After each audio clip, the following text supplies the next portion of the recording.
So there's the individual side, which is quality of life. And on the corporate side, we're talking big numbers. When we talk about turnover, it's a very expensive problem for a company. Welcome to the My Future Business Show, where we get you in front of your best audience and keep you there. Not only are we interviewing the biggest names in business to help you become even more successful, we're inviting you to book your spot on the show to help you grow your business. So at the end of the call, make sure you fill in the interview application form at myfuturebusiness.com/interviews. Hello, and welcome to the show. My name is Rick Nusky. I'm your host, and I have just the most wonderful guest lined up for you today. We're going to be talking about employee retention. I'm going to be doing that with the wonderful Minal Jaeckli. Welcome to the show, Minal. Hi, good morning. How are you, Rick? Oh, look, I've got 2 feet and a heartbeat. I can't complain too much. Now, we're going to be talking, as I mentioned earlier, about your work as CEO and founder of a company called Open Elevator. And we're going to be talking about how your technology solves the employee turnover problem and saves companies thousands of dollars annually. But before we do any of that, it's customary for the sake of context, to learn a little bit more about you. So let's start off with the obvious. Where are you calling in from today? So, shall I warn you? I don't have any straightforward answers, but actually this morning, well, I say morning, it's afternoon for you. Yes. I'm calling you from Zurich, Switzerland, but my business is actually based out of New York. Yes, I noticed that, and that's interesting. I'd love to talk about where you live. That must be absolutely gorgeous. It really is. I mean, actually, I once watched a documentary where the commentator was saying how humans are designed by nature to love our own landscape on Earth. And, really it is something beautiful and striking to be here. The mountains, the lakes. Yeah, I see these, when I think of Switzerland, I think of obviously the flag's a very standout one, the Swiss Army knife, you think about that as well. But I do think about those incredible mountain drops behind wherever you are. They seem to be prominent. Is that the case? Yes, it actually is. Uh, the whether as I mentioned, I'm in Zurich, but I think if you're in Geneva, Lucerne, and even some of the less known locations, it is spectacular having the mountains and the lake. And I think, especially when I see tourists here, I feel like, oh, I hope they're here on a good weather day that they actually can see the blue water against the enormous mountains surrounding the areas. So tell us a little bit about your lifestyle. Do they have a very different lifestyle there compared to the States? What do you do in particular? Yeah, so I mean, specifically, I said, oh, I don't have any straightforward answers. But so actually, while I've talked very positively about Switzerland, I must say I can really go on about a lot of other places. So as you I don't know if it's obvious for you, but for some reason, I think it's always obvious for people that I'm Indian by heritage. And actually, I was not so obvious, but born in Africa, in Zambia, actually. And I grew up in the States, which, of course, my accent always gives away. And so I think, wherever you live, a lot of life is made up of, meeting friends and family, doing all the normal things that we all do. So I think that's the richness of life, right? All the Yes. connections that we have. Well, tell me a little bit about that, the cultural diversity that you've had in your life and how that's impacted the woman that you've become today. Does that shine through, do you think? Well, yes, actually, I'm gonna take it in a different direction, but I think not only have I had a diverse background as far as geography, I actually am not only from education, so I actually have a chemistry degree, I have an MBA, but also in the places that I've worked. So I've done wet chemistry, working in a pharma company, in the lab, to working for a tech company, managing a large product line, multi-million dollar equipment for semiconductor industry. And then I've worked in financial services, actually doing investor relations, talking to investors about the specific companies So I think not only from a geography perspective, but I think my whole life is colored by a lot of diverse experiences. And I think that really adds to how I think I can connect with nearly anybody. It's like, Yes, oh, we're absolutely. probably related somehow if you're from there. Absolutely. Look, I'd love to learn a little bit about the things that you enjoy doing in your pastime. Do you get much time to, I guess, relax and do things for yourself? Right. Yes. So in my private time, in my downtime, yes, I have a 14-year-old son and a Oh, lovely husband. Yeah. So I think the thing that we do in common, I think, is go for longer hikes. So I think that's like the nice thing we do together. Of course, being of different, from a teenage boy, the things he likes to do and the things like gaming, we don't have that much in common. But sounds like my kids. yeah, oh, it's hard to know sometimes what they're talking about, isn't it? Yes, So, absolutely, absolutely. Now, do you enjoy cuisine? Do you enjoy getting out with your husband and eating? I do. oh my goodness, yes. And I mean, how lucky are we, right? Like the concept of fusion cooking from all the lovely things we get to have and try. Yeah, of course, of course. Okay, I have to say, shout out to my mom. I It's love funny, her. I always think about my mum when I think cooking because I certainly am not a cook. Are you a cook? Yeah, Yeah, yes. you I enjoy actually it? love to try things. I love to be creative. I love to actually, my husband says I'm a MacGyver in the kitchen. It's like, oh, one eggplant, a toothpick, and some feta cheese. Okay. We'll try that. If it doesn't work this time around, we probably won't do that again. Now, I'm a lover of pets. Do you have any pets? Oh, no, I don't. Oh. Yeah. No, I mean our neighbor's cat loves to hang out on our balcony, but that's about all. Now, we've talked about mum, so it leads me to my next question. When you're growing up, do you have a fond memory that you could share with us? I always like to think about those types of early years in our formative years and things that we remember fondly.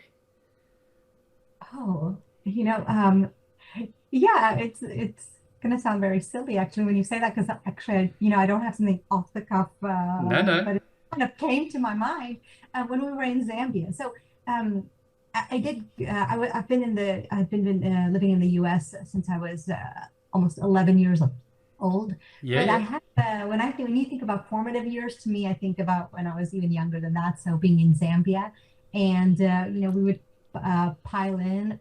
My dad would take us for ice cream on weekends. I think that's a very nice memory I have. Yeah, thank you very much for sharing. I love this sort of call. Now, are you an early riser? I'm certainly not an early riser.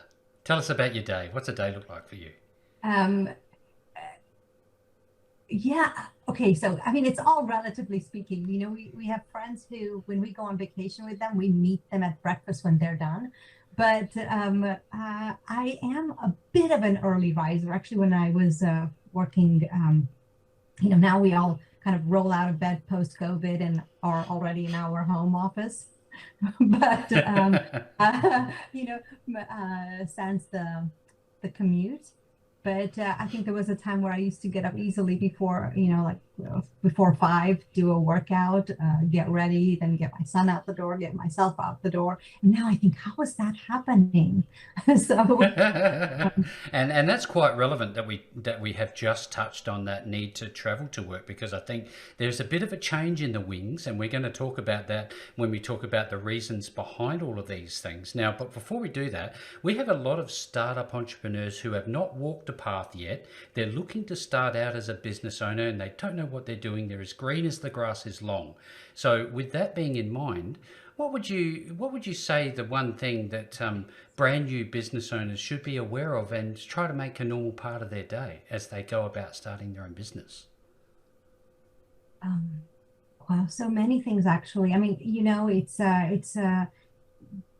definitely a challenging road. Mm. And frequently you hit a wall, well, I do anyway, which is to say, okay, this is all, here's all your experiences that you have from the past. Here's all the know-how you have. And now you're confronted with something that's completely new. And I think there's two things, being resourceful, whether it's Google, thank God for Google, to talking to different people, depending on what the issue is, and also being kind of resilient, right? Which is like, you don't know this now, but you will in the future. You've learned other things. So this is also just another thing that you have to take on. Yep. Take on. Yeah, absolutely. I mean, you know that very well, Yeah, right? absolutely. So, Yeah, no, there's always a challenge around the next corner. I'm wondering, given that I guess young entrepreneurs have a tendency to burn the candle at both ends, how important is it for you to get an appropriate amount of rest and step away from the business occasionally? oh, it is important. However, I think I'm not the best at it because it really depends on what's going on. The maybe that was the other secret thing that Yes, you yeah. know about, which is that when you have enough passion for your business, it doesn't matter if it's 3 a.m. So, like for example, this morning I really was literally up at 3 a.m. because actually here it's only 4 something, 4:45. So, I think for the business, actually, I do a lot of things that Mhm. if there wasn't the passion, I imagine I wouldn't do it. Do I it as guess I much. never stopped to think about, I've come home on vacation and realized something needed to be tested. And I was, not unpacking. I wasn't thinking what we were going to have for dinner. I was, Go, go, in those go. hours. You've done that. I'm sure you've done that, right? Because there's this, maybe the word passion is even not correct. There's just this commitment, right? Absolutely. It's that burning fire that never seems to get quenched no matter what we do with it. It's always there, isn't it? It is. And I think that's kind of lucky, actually, right? Because we Mm. would have, don't you think so? Because there are so many challenges. It's just endless, actually. So tell us a little bit, I guess, about, I guess, your professional background leading up to this point in time, because I think it's important because sometimes people find it difficult to go from, I guess, somewhat of a corporate history into the entrepreneurial space. What was that journey like? So a little bit about my own background. I didn't grow up with this upbringing like, oh, what do I want to be when I grew up? Kind of like I never had a particular answer for that. Hmm. So I was just kind of like going from one, I'll say, fun thing to another. So even getting a chemistry degree, I was just good at physical chemistry. So the department chair said, yeah, which is an odd thing to be good at, actually. Not really. So No, no, no. We need more people like you, that's for sure. yeah, he was like, "Oh, you should really, you should really think about doing this." And then, from there, I actually moved to Silicon Valley.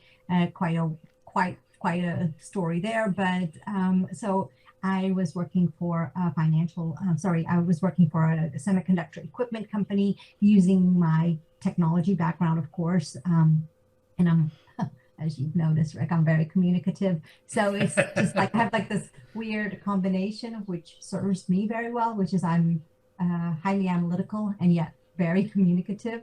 Hmm. Um, so um, having done that, I've always had these opportunities kept opening up, and it was just um, that's how my career evolved.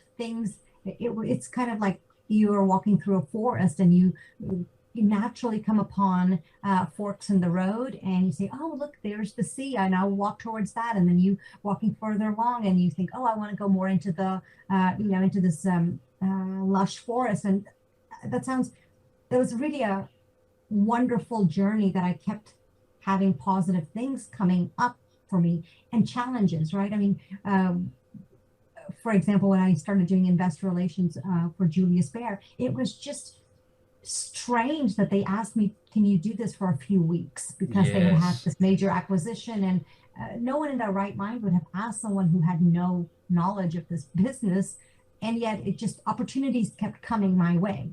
And then I think I've told you this, that basically we had the financial crisis at the same time I had my son. And actually I was in the hospital having my son when Lehman collapsed. So it really stands out in my mind. I'm sure it stands out in a lot of people's minds. Yes, And absolutely. right. And when I came back to work, I felt very fortunate that I could decide that I wanted to work part-time because I wanted to spend time with this child that I had had and whatnot. But the environment changed tremendously. And something that maybe as a white man, I hope you can laugh. I'm not too sensitive like that. Okay, you know what? I have to tell you a secret. So Yeah, I do tell that. everybody this, and everyone knows this about me. So I'm sorry, it's not such a good secret. I think I'm funny, you know. I have been going on saying, you know, I see comedians have been getting slapped because I would think that would be my next career move, and people want to slap me anyway. So I think that would, it's like, that is the only deterrent, you know. So Absolutely love it. Go ahead. so um, anyway, I think, you know, after I had my son, I think it's not that long ago that we're talking about, you know, as I said, he's 14 years old. You remember Lehman's, the financial crisis, but it was a different environment being a woman, being, you know, partly working with the investor community, of course, in English, but living here as Mm, well, in the mm. German speaking part. You know, it was like I had to become kind of too niche and blah, blah, blah. And, you know, to be honest, these are all excuses. For some reason, when I went back, I don't have a clear answer, but it was not the same anymore. Yeah. And I mean, the way I talk about my career pre all of that, right? Pre having a child, or pre Lehman's and the financial crisis, it was an adventure. And then it was not at all. And I was very unhappy at a large corporate that I worked with. And it's funny, of course, you can look at my LinkedIn profile and know what firm I'm talking about. But there's this Yes, yes. saying that actually comes from Bambi, the movie. Yeah. Um, where am I taking you today, right, in this conversation? I love Uh, it. that's like I was doing communication for a living. So now it's like very cheap in the middle of nowhere. Hear me out, Rick. You know, there's a phrase that says that if you have nothing nice to say, don't say Don't anything at say all. anything at all. Yep. Yeah. So, you know, I had in the past worked for companies that were about 3 to 6 thousand employee size, and suddenly I Yep. was 60,000 plus employee organization. You know, I was in these calls, even to talk about a presentation, there'd be 30 people on a call, if not more, you know, constructing, like defining, oh, should we say we have the results are strong or meaningful, or, you know, like really Jargon. wordsmithing things, and just feeling like, oh my goodness, if I wasn't on this call, and, you know, I just felt like my job had zero meaning. I thought, wow, they pay me a It lot, wasn't but it wasn't coming from a place of authenticity. yeah, it was exactly, it felt meaningless. And in the Mm. past, I never felt that. And what I found shocking actually was the number of colleagues who were also hating this organization, hating their jobs. And, you know, it wasn't something unique to this organization. And so this whole strange world opened up to me, which I had never related to before. Mm. And it was like, on one hand, I was really selfishly just trying to figure out what the red thread was, because that had made me satisfied or happy or feel like I was on an adventure before. So I have had to really get quiet and say, what did I do at that second semiconductor equipment company? What did I do at the financial services company? What did I do that was working for me? And now what's so different? And in trying to understand because I really wanted to figure out, well, what is the next step I need to take so that I'm not feeling like this. And if you've been, I mean, I was watching that video of yours where you say, you were going into work day in and day out, trying to figure out, is this it? And, Mm-hmm. right. And you know how, um, I think the word soul crushing, that phrase I really, was hollow. Yeah, for me it was hollow. I don't know if that's the right word for you. yes, exactly. And it sounds so dramatic because, we are in first world countries. Someone is paying you. What do you want? What are you I mean, whinging about? Yes, yes. right? Good money too. Great Yeah, money. like grow up, like Yeah. it's I know, I hear you. please, feel sorry for me. Wow, they pay me, Yeah. but I don't know. It sounds like it's one of these things where if someone says, "Wow, there's people in that country, the people in the part of the world that are hungry, starving," and you think, I mean, classic parents saying that to say you better finish your food, and you have to say, well, if you're hungry, knowing someone else is starving in another part of the world doesn't actually change the fact that you're still feeling hunger. That's right. And even though it does sound like a big first world problem to say, I was really upset that Mm. it was just not working and I couldn't figure out why it wasn't working. But I was more upset to realize the people around me thought it was normal. And I jokingly say, it's like if you had a functional relationship and then you think everyone else seems to think being married to an alcoholic that abuses you is normal. I just couldn't relate to how they also thought this was normal, but especially the ones who had grown up in this environment and similar environments. Anyway, it took me to this whole world of employee engagement, which is such a phrase that gets thrown around, but I think it's one of these things where if you haven't heard it, it's not in your Vernacular.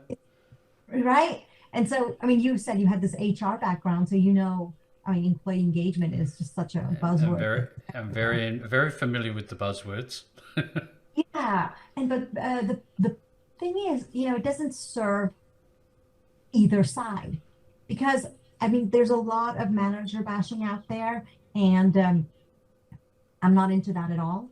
Mm. I think what it comes down to is it's a uh, two-way, it's a relationship actually, which is if I work with you and you're hating working with me, don't be surprised if I'm also hating working with you.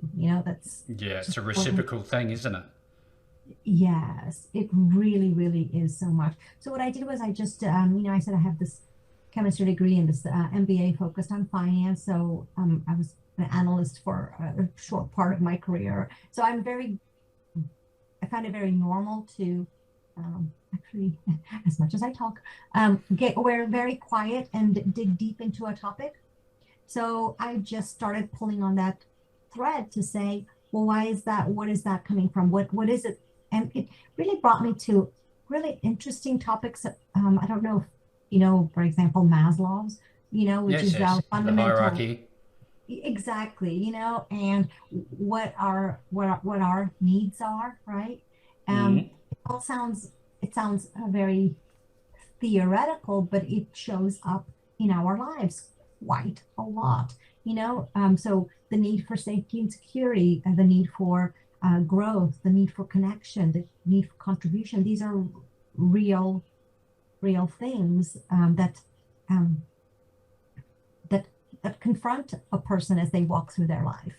And as I started to say, well, what are the things that fulfill a person? And then, there's like the individual side, and then there's the corporate side, which go hand in hand, which is what's good for the employee. And this disengagement and engagement that I'm talking about, it actually is very relevant for companies. So globally, um, um, only 15% of the world's global population is engaged. So what does the other 85% What are doing they at work, doing?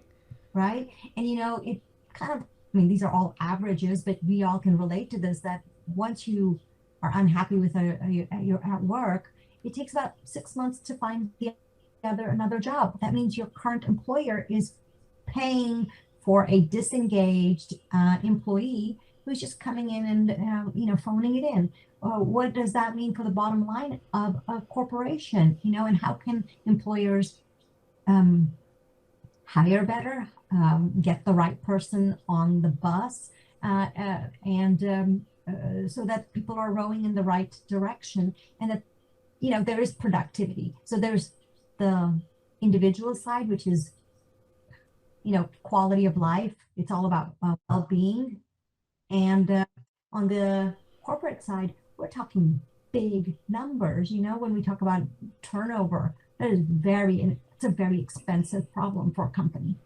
We have a lot of business owners who listen into the show that'd be very interested. The ears would be pricking up, per se, to hear you talking about this, because it is a big problem. So in terms of, you've talked millions of dollars, you've talked personal and professional, you've talked business. I wonder, what are the early signs, and how is it that your business, Open Elevator, actually helps businesses identify the flags, I guess the warnings? Mm-hmm. So we have actually an algorithm that is a 5-minute survey that we take. And what we do is what we do differently is that the survey is not only fast and accurate, it is a two-sided assessment. So, think about, I don't know how familiar you are with like the dating world, but the eHarmony. Are you familiar with eHarmony? Yeah, I'm familiar with those sites. Right. So what an eHarmony does versus like a Tinder or being at a bar is that they are actually assessing both sides. So instead of saying, well, marriages fall apart because of men, or, work doesn't work, work is dysfunctional because there's bad managers, what we do is we do an assessment from both sides, and then we just have we give you a report that says how well is this manager and this individual likely to work well together. And it's a very the numbers are actually very clear. Like I once I would do an assessment, for example, for you and your team. I can read your team so well that you would be like, have you've been sitting in on our meetings? Have you been with us for a year? What are you doing as a fly on the wall? Yes, exactly. And the funny part is the questions are not intrusive at all. They're just saying you telling about yourself. But what we can see in the data very boldly, very clearly, is to say, how well do these two people naturally work together? And I'll say this differently, two ways. Speaking of eHarmony, that I brought up. Yep. So I don't know why they don't use this more in their advertising, but the normal divorce rate in the US, in Europe, I think where you are as well, is about 50%. And eHarmony divorce rate is less than 4%. So the thing is, it's just amazing to say there are ways. We all think we're, like this is a part of that was very surprising to me, because as I said, I have this chemistry and finance, but the fact that you can model personalities and figure out who actually naturally works well together is something so easily done. And I'm just completely stunned that we don't utilize this more, because it's to the benefit of both people involved, all people involved.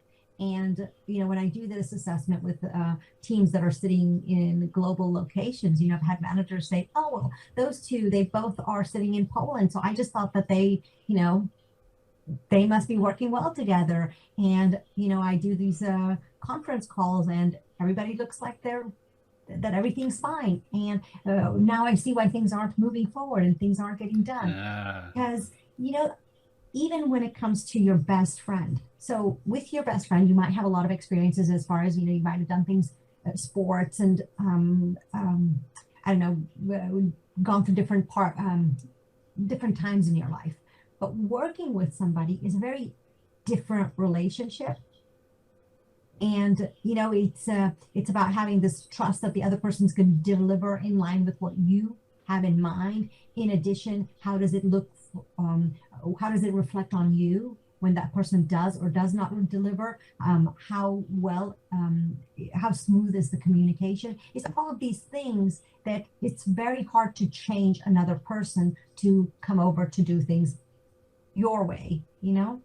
Absolutely. There is just so much to unpack here, and I know this is a very complicated, I guess, set of algorithms in the background that are making this seem simple. I love the example that you've just given through eHarmony, and it gives me hope, knowing full well that if they can, proven through data-driven information, change the outcome and reduce that divorce rate, just as you can reduce, or let's call it improve, the retention rate of employees. That's transformative for businesses. What sort of experiences are you seeing in your business so far? Um, well, let's say the challenging part is,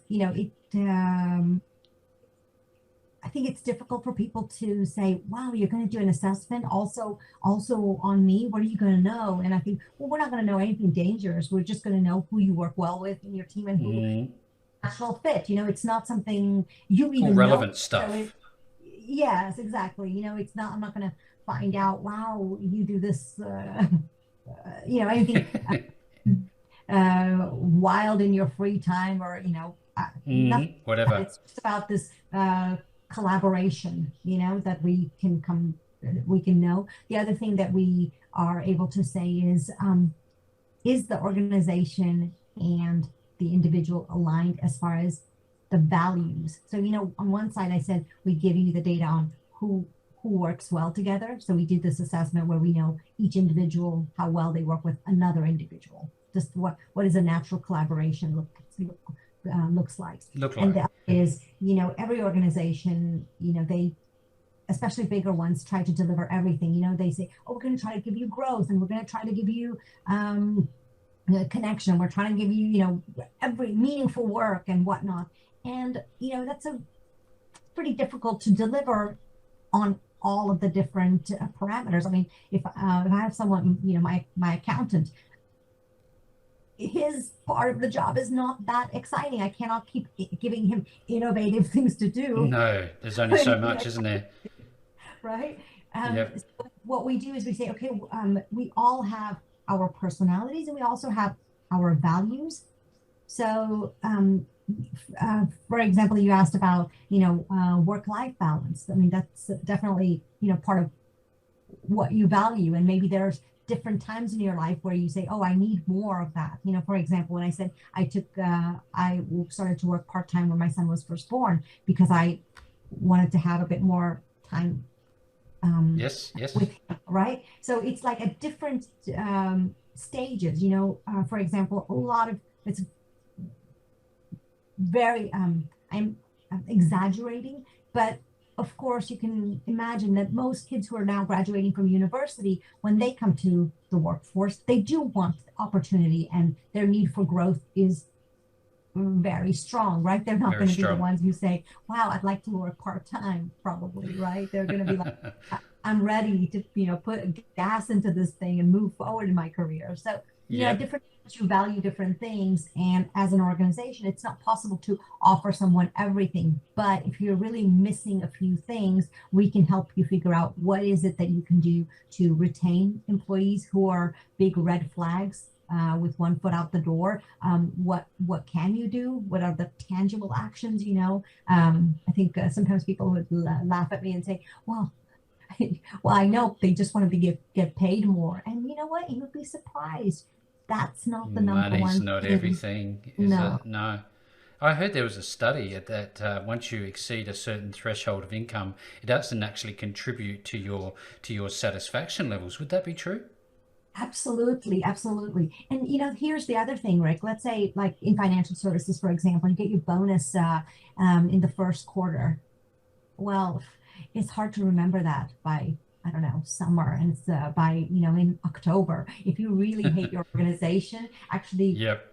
Shiny bonus loses its shine pretty fast. Pretty quickly. You know that, right? Yeah, absolutely. Now, I, we have just really just scratched the surface of such a deep and very important topic for businesses.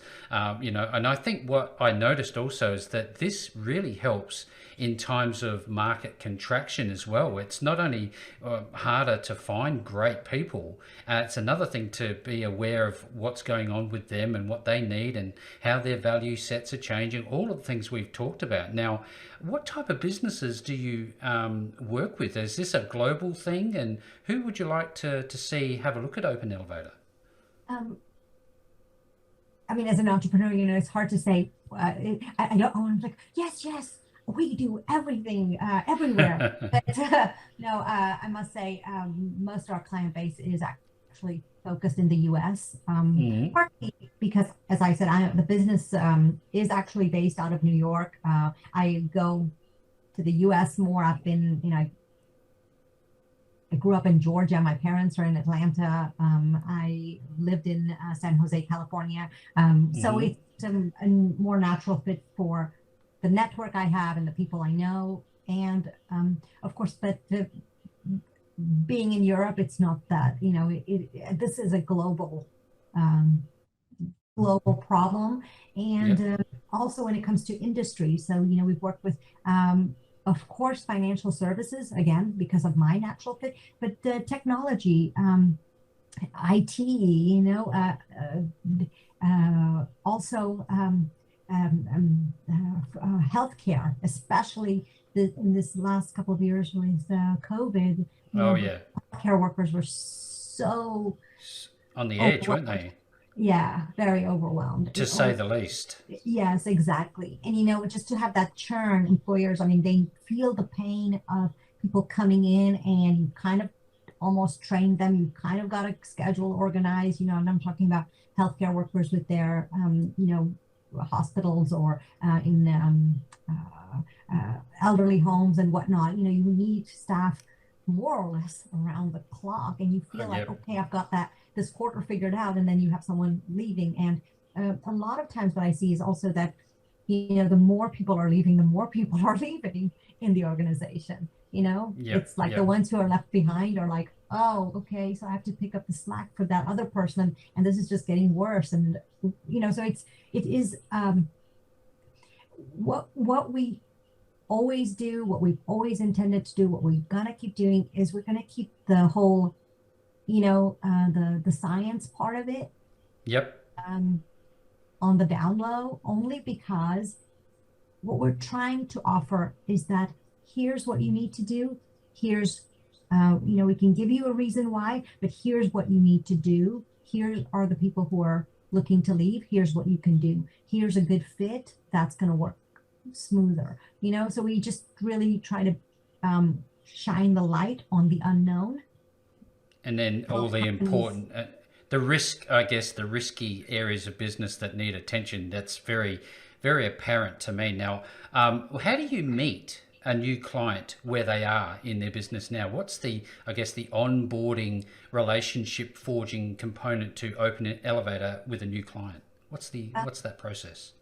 So it's going on in two different ways. On one hand, there's in the past, especially with the larger corporates, it's usually a call with a decision maker to say, okay, sign up, try it on a very small team. So, and by small, I mean, we're still talking 10 to 20 people, but, just do the assessment, invite individuals that are working together. Let us go do the work in the background to say what this has the data revealed. And then we deliver a report that says, that answers what we call age critical questions. I mean, it includes, all the things that I've already mentioned, which is where, who are individuals at high risk of leaving? Why are they leaving? What can you do?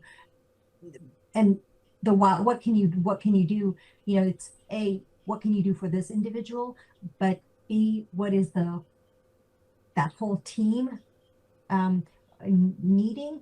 And on the other hand, what are things that you have in place that are costing you money but not giving you anything back? So for example, team building exercises, fancy coffee, sushi on Friday. Certain things aren't changing anything, but they're still costing the organization money. So we try very much to say, okay, let's figure out,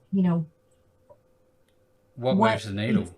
What absolutely moves the needle. Exactly. So that's how it's working. So, I said with the large corporates, it's always a phone call. It's always this try it on a certain department.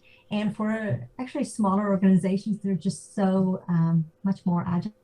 They're like, well, they're like, well, I can try that on 10 people in my team. It's not a lot of money. It's not going to hurt. Just go for it. Okay. Yeah. So actually, let's say the smaller the company, the more open-minded the management team. Actually, tech companies especially, they're very open to say, let's just try it out. Let's see what we learn. Let's just try it out. Well, look, if anybody who's on the call today and you're listening into this and you know that you have a churn issue, you'd be familiar with what I'm talking about with that vernacular, and you want to have a look at Open Elevator, I'd love to know, I guess, where are they going to go? Where are they going to find you and learn more information? It's openelevator.com. Mm-hmm. That's easy. I love an easy one. Now, with all that being said, tell me a little bit about where the name Open Elevator came from. It's a good one, isn't it? Yeah, I love it. It kind of fell out of the sky into my head.